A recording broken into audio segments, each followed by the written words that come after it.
السلام عليكم ورحمة الله وبركاته. أحبابي الكرام، نحن نعيش في مجاعة في فلسطين، والله الذي لا إله إلا هو.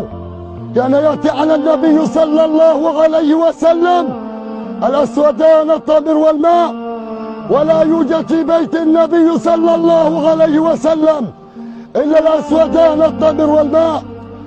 من نحن الذين لا نتشبه بالنبي صلى الله عليه وسلم ونربط على بطوننا الحجارة حتى نتقوى على طاعة الله تبارك وتعالى ونصبر من قلة الجوع، ولكن الله سبحانه وتعالى يصبرنا ويقينا الله عز وجل، لأن الله يقول: ومن يتوكل على الله فهو حسبه، أي كافيه.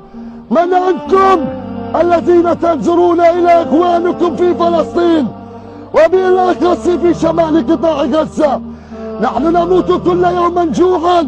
ألا تعلمون أن الأكل هو الوسيلة الأولى بها كي نأكل، كي نتقوى على طاعة الله تبارك وتعالى.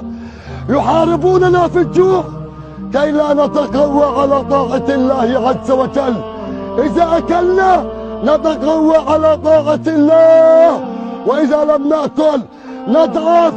كما ترون يا أحبابي الكرام، نستحلفكم بالله اليوم 15/6 ذو الحجة، لا حجا مبرورا ولا ذنبا مغفورا ولا سعيا مشكورا لجميع العالم العربي.